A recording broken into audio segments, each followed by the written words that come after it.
Mi madre creyó que podía comprar mi silencio, ahora lo paga con la verdad. Durante años creí que la sangre era más densa que cualquier traición.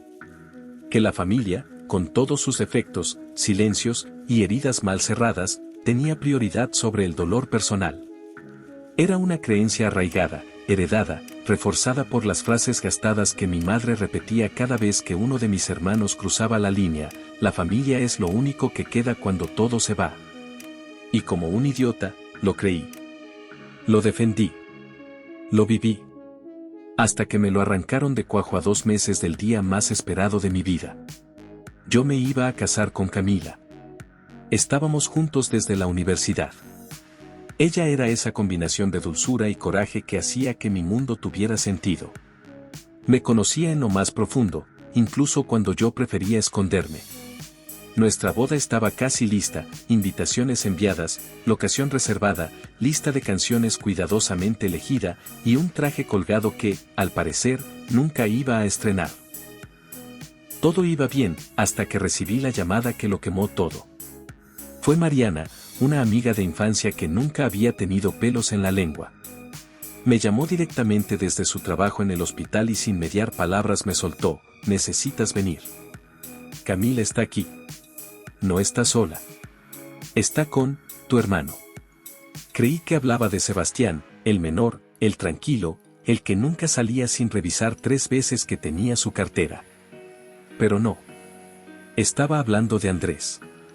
Andrés, el hijo favorito. El que siempre había sido el más listo, el más carismático, el que va a llegar lejos. Un tipo que tenía un talento especial para robar la atención sin parecer que lo intentaba. Desde niños, competíamos por todo: el cariño de mamá, el respeto de papá, la aprobación de los tíos. Pero yo siempre perdía. Porque Andrés sabía manipular como nadie. Sabía cómo contar su versión y esconder sus monstruos con una sonrisa perfectamente ensayada. Y ese día descubrí que sus monstruos eran más grandes de lo que jamás imaginé. Entré al hospital con las manos temblando y el corazón desbocado. La recepcionista intentó detenerme, pero Mariana me franqueó el paso. En ese cuarto blanco, sin personalidad, lo vi. A él.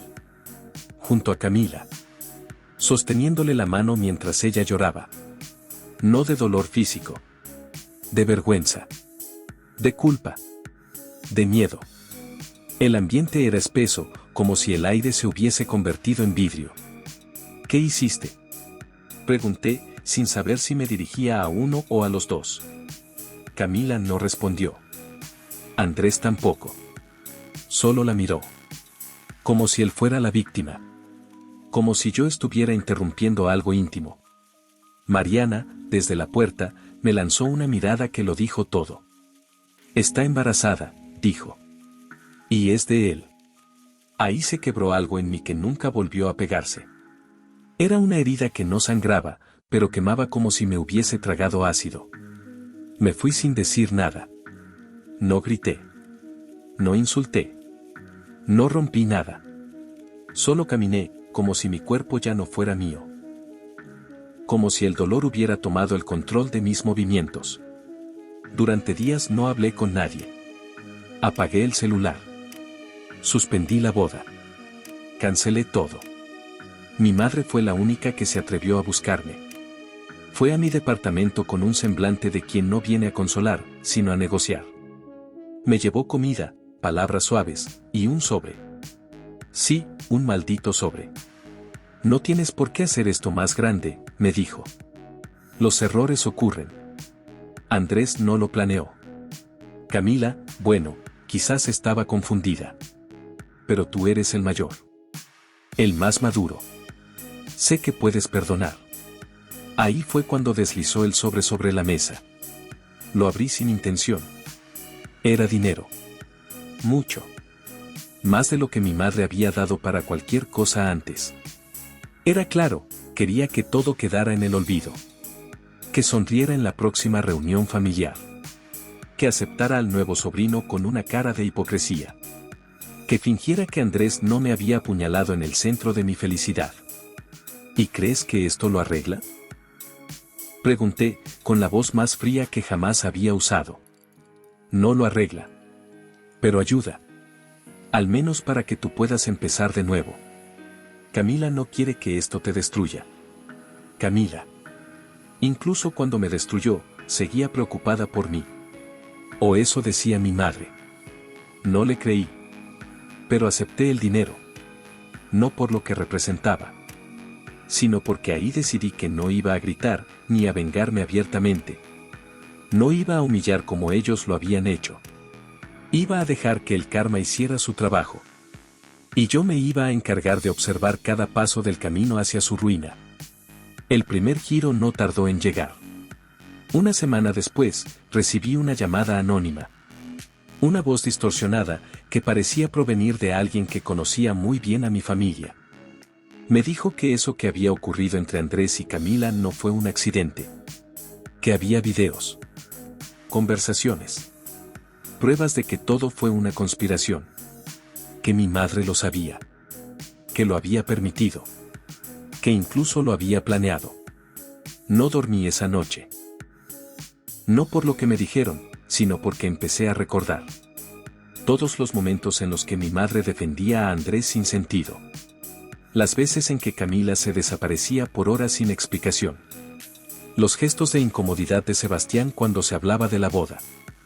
Las piezas empezaban a encajar como un rompecabezas maldito.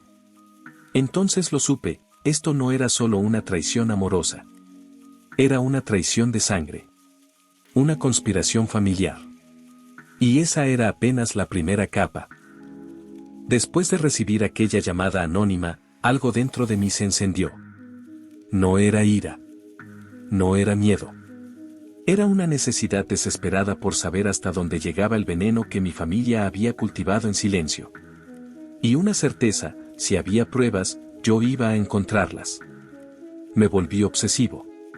Revisé fotos antiguas, conversaciones olvidadas, momentos insignificantes que ahora parecían gritar desde el pasado. Hablé con Mariana otra vez. Le pregunté si había notado algo raro entre Camila y Andrés antes de la bomba. Me miró con una mezcla de compasión y resignación. Tu mamá venía mucho al hospital, me dijo. Más de lo normal. Siempre preguntaba por Camila. Incluso la recomendó para un puesto interno, el que estaba justo al lado de la oficina de Andrés. Ahí lo supe. No solo lo permitió.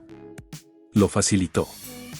Lo diseñó como quien prepara una trampa, esperando a que el ratón entre solo.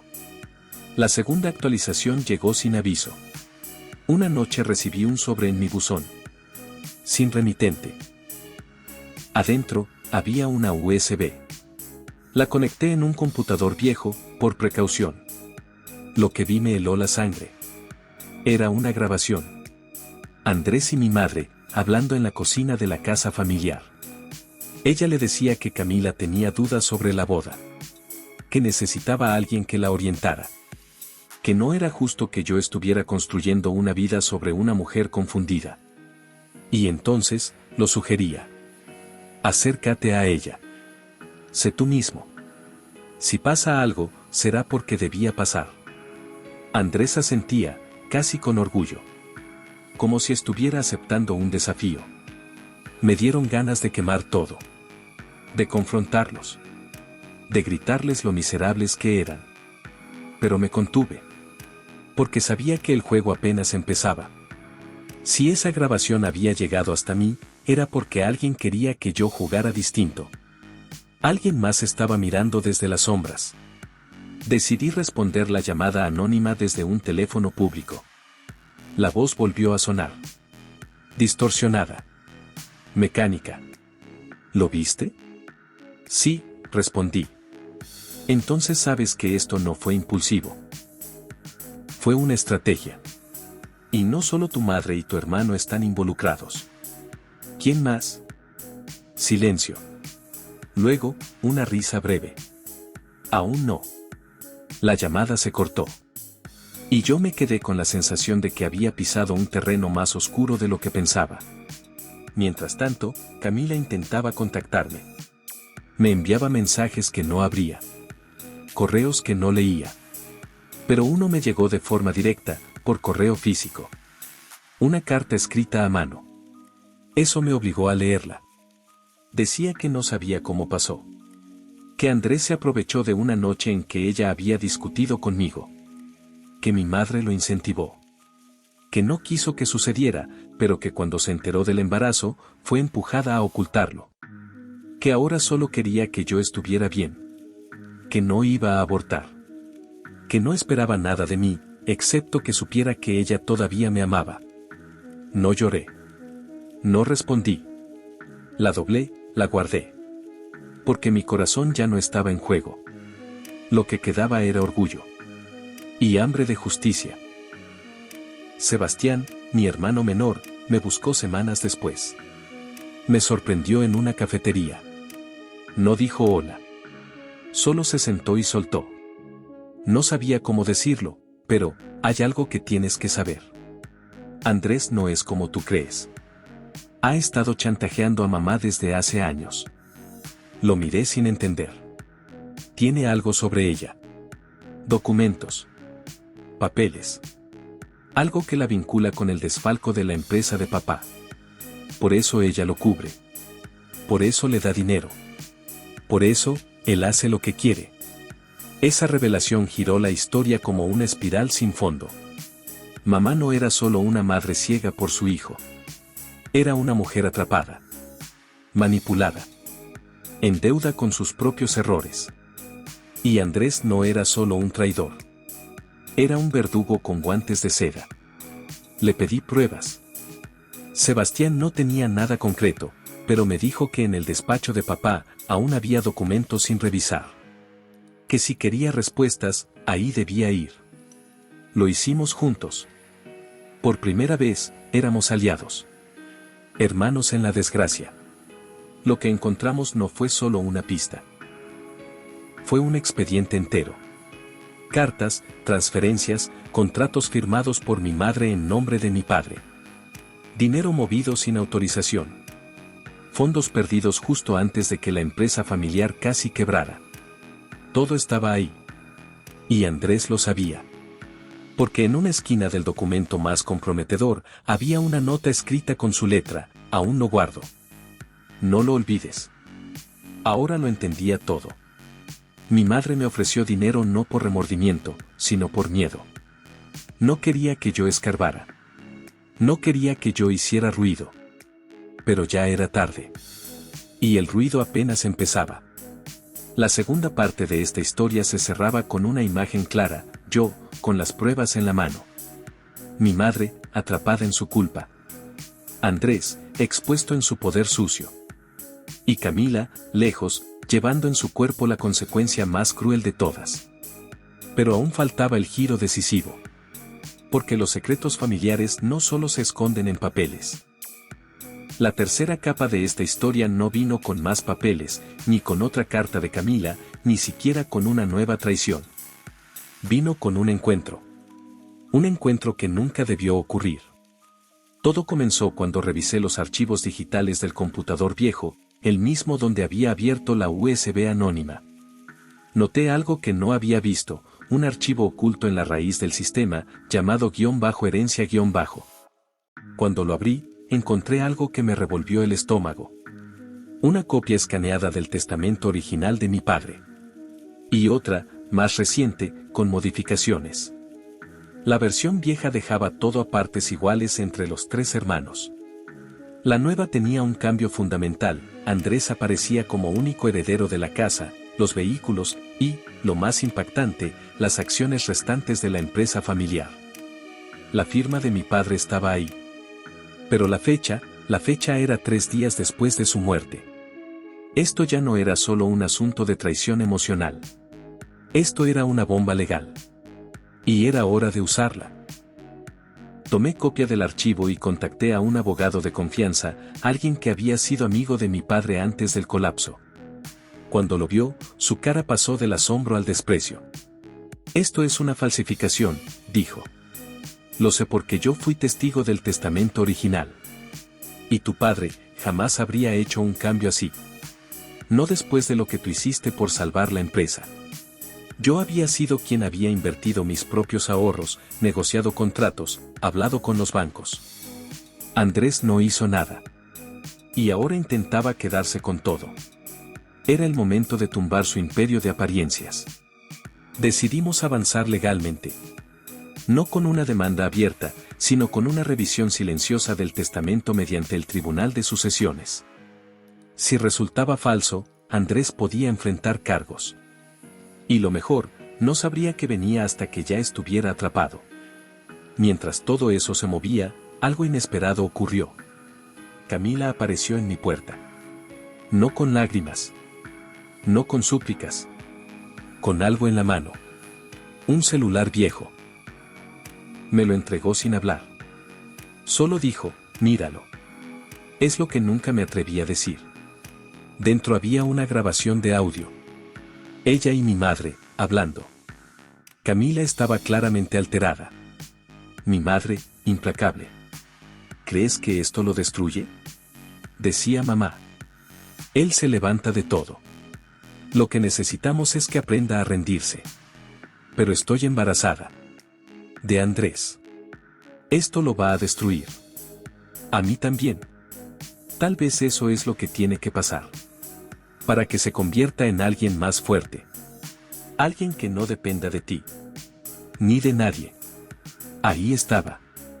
No solo había facilitado la traición. Lo había diseñado como un castigo. Como una lección. Como si mi vida fuera un experimento emocional para su propio ideal de masculinidad. Ya no me dolía. Ya no me ardía. Me hacía vomitar. Camila se fue sin decir más. Me dejó la grabación. Y con eso, terminé el expediente. Un documento que contenía las pruebas del fraude de herencia, la conspiración emocional, el chantaje empresarial y la manipulación premeditada. Lo envié al abogado. 2 semanas después, Andrés recibió un requerimiento judicial. Mamá también. Lo que siguió fue una pesadilla familiar digna de un guión, entrevistas, declaraciones, audiencias privadas. Sebastián y yo como testigos. Camila, llamada por orden del tribunal. Andrés intentó defenderse. Negó todo. Dijo que era víctima. Que mi madre lo presionó. Que él solo firmó lo que le dijeron. Pero el juez no compró su historia. Porque el documento del testamento tenía inconsistencias que una pericia demostró, la firma fue escaneada y pegada. El original fue destruido. Era delito. La sentencia fue clara, el testamento era inválido, la herencia debía dividirse como en el documento original, y Andrés quedaba inhabilitado para administrar bienes familiares por 5 años. Mi madre no fue condenada. Pero quedó marcada. Su reputación en la familia se desplomó. Los amigos la alejaron. Los tíos dejaron de invitarla. La empresa se desvinculó de su presencia. Y el dinero que me había dado. Lo devolví en una carta que decía, no te debo nada. Tú me debes todo. Andrés se fue de la ciudad. Camila tuvo su bebé. No me buscó más. Su silencio fue el castigo más justo que se dio a sí misma. Yo no volví a amar. Pero encontré algo más valioso, una paz turbia, difícil, incómoda, pero mía. Empecé mi propio negocio. Le di trabajo a Sebastián. Vendí el departamento. Compré una casa lejos, donde el apellido no me pesara. Donde nadie me recordara como el hombre que perdió a su prometida por su propio hermano. ¿Final feliz? No. Más bien, justicia poética. La familia me destruyó. El dinero me vendió. Pero el rencor me dio la verdad.